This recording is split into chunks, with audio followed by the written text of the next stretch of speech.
pretty cool. Okay, we have two budget presentations, I think. Yes, we do. So who should we be turning it over? Physical education, athletics, and clubs and activities. Mr. Yaza. All right. It's that time of year again. It's that time of year. Thank you. It's my pleasure to present the physical education and athletics budget. If we go through the budget, we'll go through from the beginning, starting with transportation and athletics. That's one of our largest portions of the budget.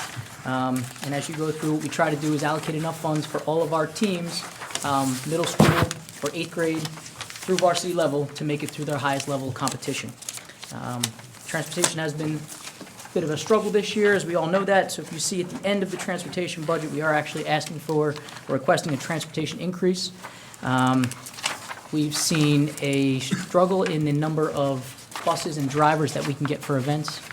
We've actually had to go out to several different vendors to try and find buses for our athletic events, and kudos to the transportation department to work very hard to make sure that we have not had to cancel any events.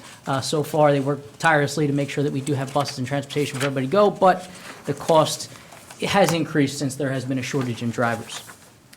As we move on, there's something in there about transportation for 8th grade baseball. Part of the strategic planning committee, there was an overwhelming support for adding an 8th grade baseball program, so the transportation is included in this portion of the budget. As we move forward, for general education supplies, we budget about $4,000 above and beyond what the principals' budgets have for the physical education department. For our talented teachers to find different games, activities. They go to PD sessions and they find some great activities that we may need to buy some extra equipment using technology in the classroom and the gym. We're looking to improve all of our programs through this budget. As we move forward, we have our purchase services, and these are all of the services that the athletic department really needs to use throughout the year. So things on here are Middlesex County College Pool and the YMCA pool. They give us prime time, 2:30 or 3:30 after school, so we don't have to have our swimmers coming in early or late at night. It's perfect for our swimmers from 3:30 to 5:30 every day, and to have access to the entire pool. They have touch pads, Colorado touch pads, for timing, and everybody loves to come to East Brunswick to swim us at home. In here, we also have our reconditioning budget for all of our football equipment to make sure that all of our equipment is safe for our athletes to use year in and year out. We have somebody who checks them for the NFHS quality to make sure that all of our athletes are safe. Security, bowling lanes. This year, the GMC decided to move to Majestic lanes and Woodbridge lanes instead of using Carolier. There were a couple of factors that went into that. But that is now our home, so now we use Carolier for the NJSIAA tournaments, and we use Majestic and Woodbridge for our GMC competition. The golf course, we use Tamarack right in town, which is great for our students and our athletes to get out there right in town to do that. And this is all part of GMC and agreements that we have with them. Moving forward, the next portion, part of purchase services is also our school doctor that goes through countless numbers of physicals to make sure all of our athletes are well enough to participate each year. And we take care of awards, whether they be phys ed or athletic, for extras for athletes. Supplies and materials is another big portion of the budget, and this is where we've allocated funds for each one of our 30 varsity sports and sub-varsity sports for equipment, uniforms, anything that we need to add there for our teams, including implements, everything like that. We make sure that we have everything that our athletes need to compete. In here is also our athletic uniform replacement budget, which we started this year. It's a great thing that I'm very proud to say that all of you supported, to make sure that all of our athletes and our teams are on a uniform rotation basis. So every 4 years, we'll make sure that every team gets new uniforms to make sure we not only play good, but we look good out on the field. We also have other things in here, our tournament dues. Our association dues. So our local association is the GMC. We have to pay dues into that. And the NJSIAA is the state organization we are a part of, and we follow through all of their rules and regulations. And moving forward now, we have fees for our officials. Can't have games without officials. And the NJSIAA has fees that they set up for our officiating structure. They did actually go up last year, so we're looking at a 2 to 3% increase. You'll see that in the request. It's about $5,000 to up those costs to make sure, again, that we can allocate enough funds for our teams to go the furthest and have home meets to take care of it. Is that a question? Yeah, were we not paying officials in the past? No, always were, but every 3 years, there's a cycle, and then they they obviously get a raise every 3 years. They give us Okay. that, and we have to Okay. pay them through the NJSI regulations. Okay. Officials fees, got that. Now, a couple of requests. That's all the allocations there in the budget.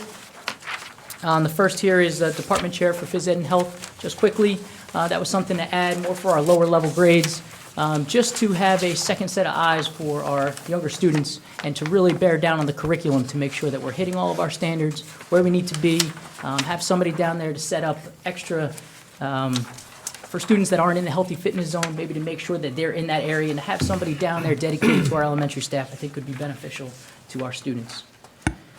The next big one here that I see as a big priority is moving our part-time trainer to full-time, so we'd have 2 full-time trainers on staff.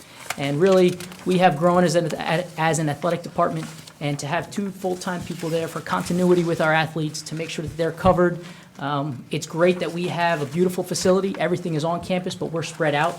So we've had multiple occasions where the trainer has been pulled in multiple directions across our campus to make sure, hey, we've got an injury at soccer on the grass, and we've got an injury of football up on the turf. She's had to make decisions on where to go and how to get there. And just to have a second person on staff that's full-time could really benefit our athletes. Ms. Becker? Chris, we had talked about this in finance a little. Instead of 2 full-time, would it be possible, given the fact that, yes, there are some responsibilities that occur during the school day, but the bulk of their responsibilities are happening after school during practice and games, Right. continuing from like 2:30 to even 6:30. Would it be, had you given any more thought to 1 full-time and 2 part-time? Absolutely, I've thought about that, and you're right. We do, our busy time is from 2 to 5:30. That's really our busy time when practices and games are going on and we're really heavy. So to have somebody during that time would be beneficial. Obviously, we'd love to have a full-time person just for, part-timers leave for full-time, and then you don't have that continuity of that same staff member that the student go to all the time, or parents to know they're always going to see this person. But an extra set of hands during that heavy time would absolutely be beneficial. Thank you. Next thing moving forward, a couple assistant coaches. First is for soccer, boys and girls soccer. Soccer is our only sport that our JV and freshmen play the same time as our varsity. So we have only 1 coach at each level. And just for, security during practices and games, to have a second coach there. Right now, they're looking at about 20-25 to 1 supervision-wise while they're out there playing. So to have, especially at the varsity level, to have that second coach there, we think is great for supervision, safety, in the locker room, somebody to go in with the athletes as the other coach, finishes up with the group, or that, because now, we're very into our locker room supervision. So have somebody do that as well. I think that would be a benefit to our programs. And the other set of coaches is for winter and spring track. Those 2 sports, or same sport, 2 different seasons, have really grown in East Brunswick. We're looking at 120 boys, 80 girls, 200 athletes, and in the winter, 4 coaches, in the spring, 6. So there's just so many different parts of track. I think it would be beneficial to have another set of coaches out there to work separately with the jumps and the throws and the sprinters and the distance and the amount of kids. That's the reason for that request here. And is that offered at Churchill as well? At Churchill, we have 8th grade, just spring track and cross country. That's all I have. If there's any questions I can answer for you. Any questions? A few clarifications. Okay, yes. Just a few clarifications. Sure, absolutely. Particularly for the newest board members, but just want to underscore that the items that Mr. Yanaza reviewed that were requests are currently not included in the projected budget. They stand simply as requests at this point in time. And with regard to the overall increase in the PE budget with what is approved at this time, we really have those few factors that Mr. Yanaza referred to. It is primarily transportation and the addition of the additional 8th grade baseball, which was the focus of the Strategic Planning Committee. But that's the tentatively approved budget. Tentatively The approved. pending items are the ones that are not in the tentatively approved. That is correct. Okay, so That's correct. Okay, gotcha. Anybody else? Great report. Thank you. I appreciate you, your explanation gives us a good picture as to why you need these things, because that's not always clear why we're going over these budgets, but this kind of helps explain what it is in your department that you do and what you need, so I appreciate that. Thank you. So. Next.